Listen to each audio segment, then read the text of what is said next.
Around Dodge City and in the territory on West, there's just one way to handle the killers and the spoilers, and that's with a U.S. Marshal and the smell of Gunsmoke.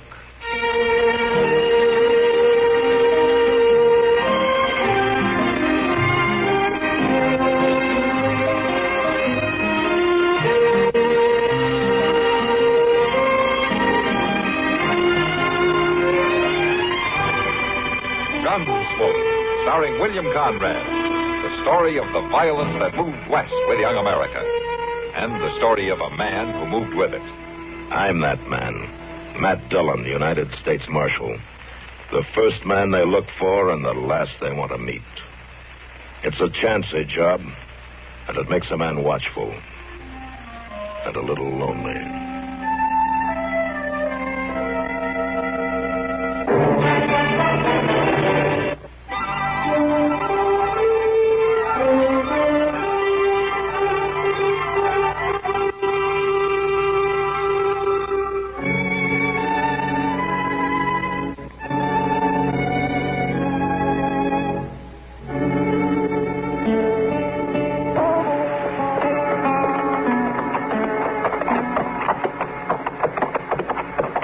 Nice morning, ain't it, Mr. Dillon? Uh-huh. For this time of year, you just couldn't ask for no better weather. By golly, even the horses like it. I think they're more interested in that water trough than they are in the weather, Chester.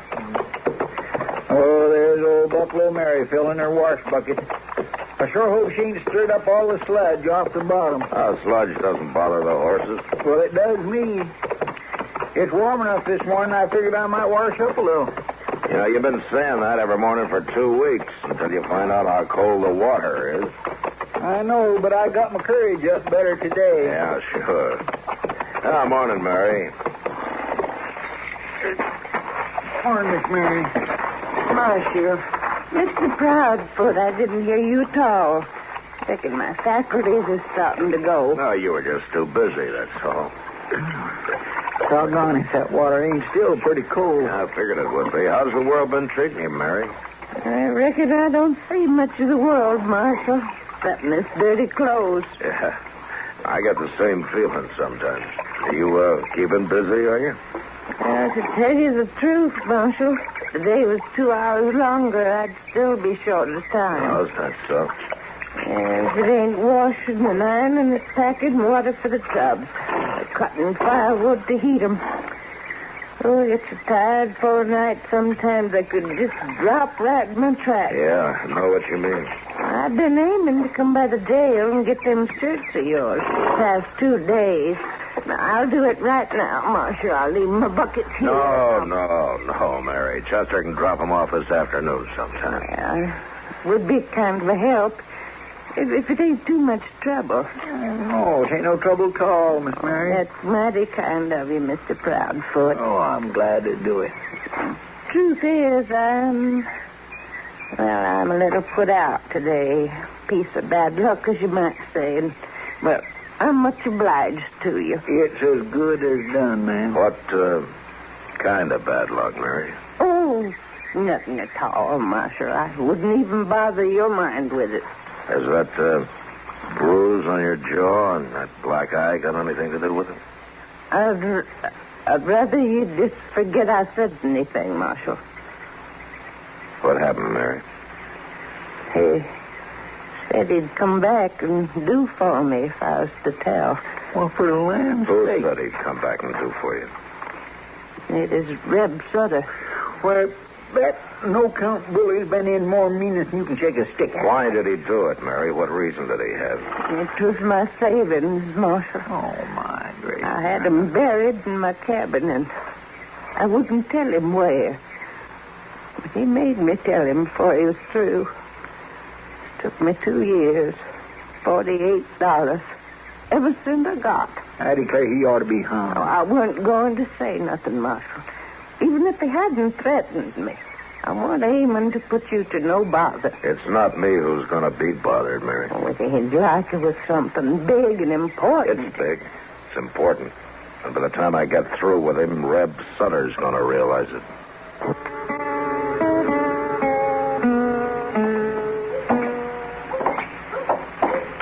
That fella sure has the doggonedest luck, Mr. Dillon. We'll find him. When I think of him taking old Buffalo Mary, saving as hard as she works, my blood just starts to froth up. Matt? What? Miss Kitty. Matt. Hello, Kitty. I've been looking all over for you. Oh? Yeah, there's a job for you in the Long Branch. Well, what's the trouble? We got one of those mean ones tonight. Drinking too much, pushing people around, trying to get a fight started. All right, I'll go have a look. Who is it? Reb Sutter. Reb Sutter.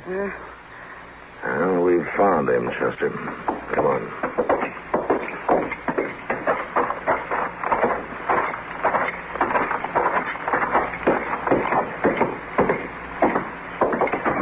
Old Yeller, that's what's the matter with you. That's him, all right. I just stood up here and told you all I can whip any man in this room. Ain't a one of you got the blood and gumption to say me no on it. Maybe they're just going easy on you, Sutter. Well, now, if it ain't the marshal. Some lily liver come after you, I reckon. Matter of fact, I came after you. Law against talking, is there? There's a law against beating people up and stealing their life savings. She's a liar. I wasn't even near there last night, and if she says it... She? What do you mean, she? Who says, Sutter? Near where? I didn't mention any details. I don't know nothing about it. Well, maybe it'll come to you. You're under arrest. Now put out your wrists.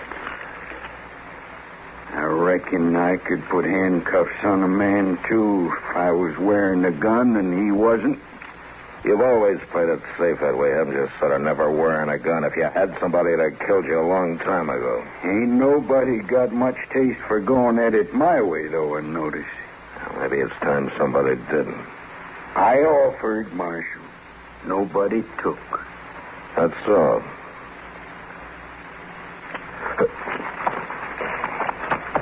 Chester. Here, take my gun, will you? All right, sir. All right, Reb, I've already told you you're under arrest. I heard you. And I'm going to put these handcuffs on you one way or the other. I ain't never been handcuffed yet, Marshal. I don't reckon I'm starting tonight. Uh-huh. Chester? Yes, sir. Hold these handcuffs for a couple of minutes, huh? Yes, sir. You're a dang fool, Marshal, if you think you're...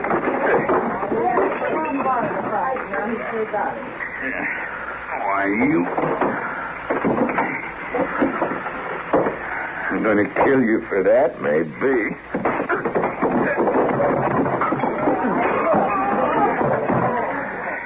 Now, you can stop at any time, Sutter. By just sticking out your wrists. I'll break every bone in your body. Any time, Sutter, one way or the other. You're wearing those cuffs to jail tonight. Oh, no, I ain't.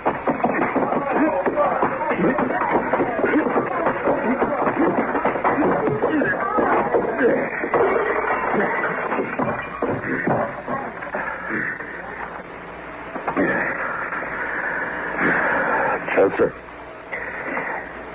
give me the handcuffs.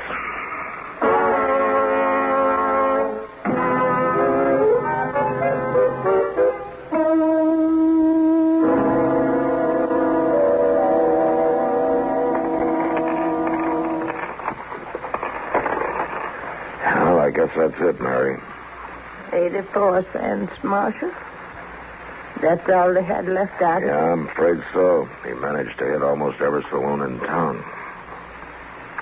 2 years of hard work. And he drunk it all up in one day. Well, he's going to jail for it, Mary, if that's any satisfaction. Well, Judge Bent says the case against him is solid. He hasn't got a chance of getting off. seems like there ought to be a better way somehow. Something that's got more justice in it. I mean, him going to jail ain't going to get me my money back. Oh, you may be right, Mary, but... Well, I'm sorry, Mary, but I guess that's about all I can say. Oh, I ain't blaming you none, Marshal. I'm mighty obliged and grateful to you for letting more important things stand by while you took time to help a nobody like Now, me. Mary, don't... Oh, I mean it, Marshal. It was mighty good of you. And you too, Mr. Proudfoot. Oh, well, I'm glad to do what I could, Miss Mary Alice. I'll be getting on now. I'll have your shirts for you Thursday. There's no hurry. Well, good night, all. Good night. Doggone if she ain't right, Mr. Dillon. Just sending Reb Sutter to prison ain't going to help her none. Something harder ought to be done about it. Chester, something is going to be done first thing in the morning.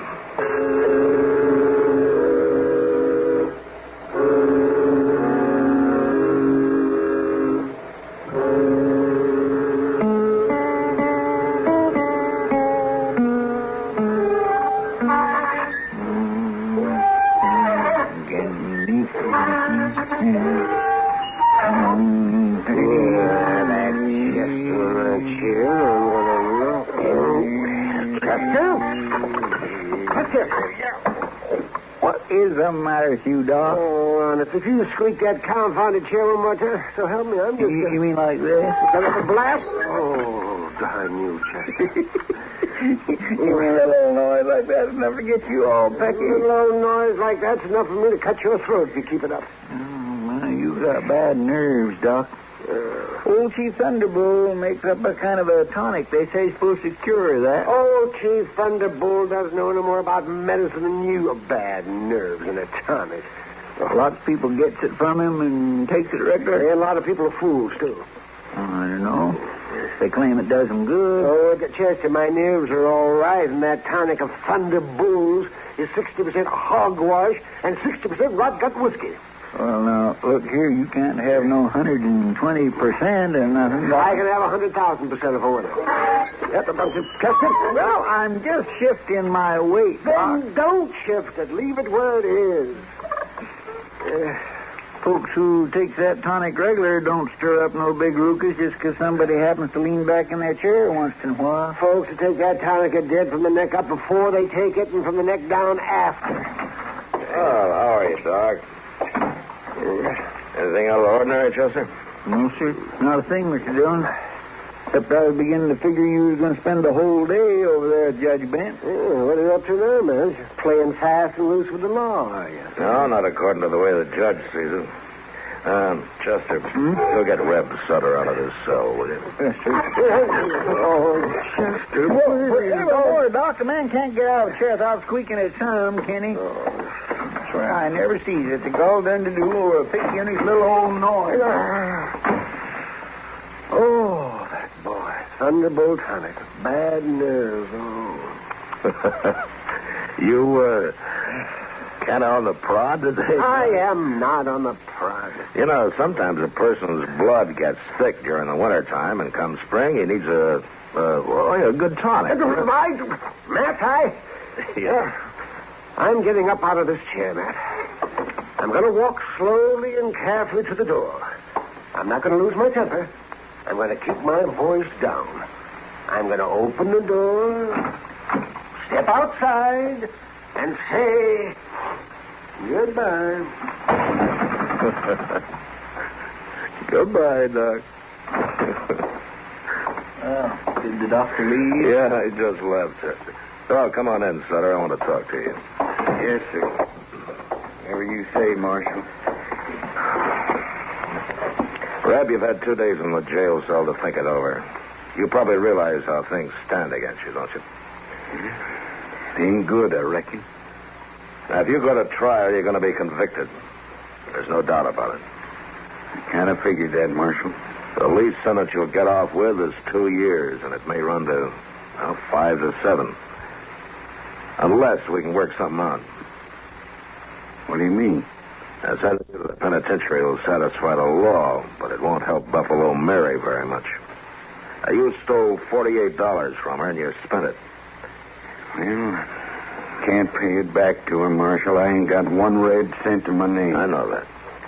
But you have got a good, strong back, though. What's that got to do with it? Judge Bent can postpone your trial and leave you in my custody for the time being. What are you saying, Marshal? Now, if you agree, we can work it out this way. First thing every morning, you'll pack enough water over to Mary's place to run her for the day. And then you'll spend the rest of the day cutting firewood and stacking it behind her cabin. Now, you'll sleep in your cell and you'll be fed at the jail table. How does it sound to you? How long did I have to do it, Marshal? Well, let's say until everybody agrees that you've done enough. What happens then? If you stick to it and play square, the case will be dismissed. Yeah, but now, Mr. Dillon, if you turn him out to pack water and carry wood, he'll run off. I don't think he will, Chester. You're right, Marshal. I ain't gonna run away. You see, I've been doing a lot of thinking these last 2 days. It ain't nice to know the only reason people know your name is because you beat up an old woman. There's other things, too, Marshal. I don't have to tell you that. Oh, what do you say? Where's the woodpile?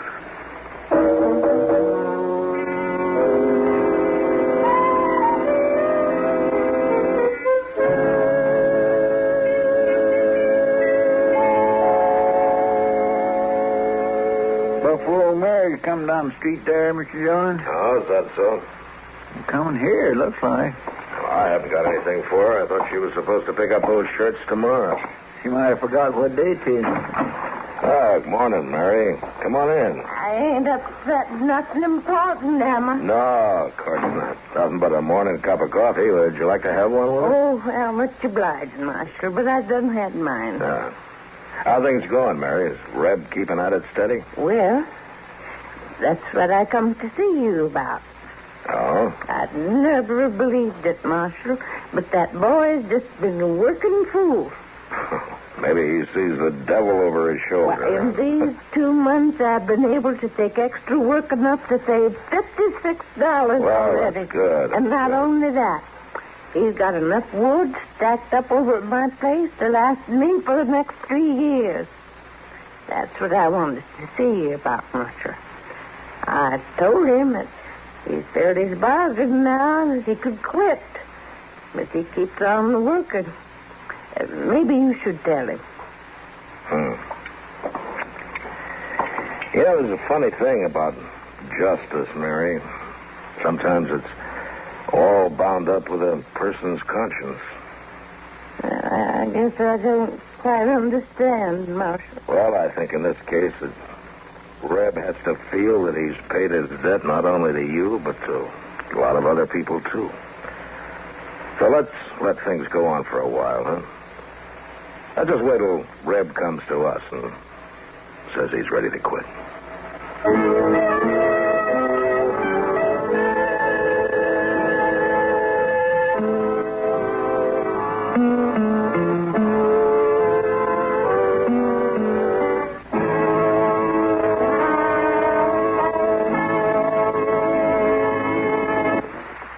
You know, frontier cattlemen felt a kind of sympathy for a cow whose calf strayed away, got lost, and in trouble.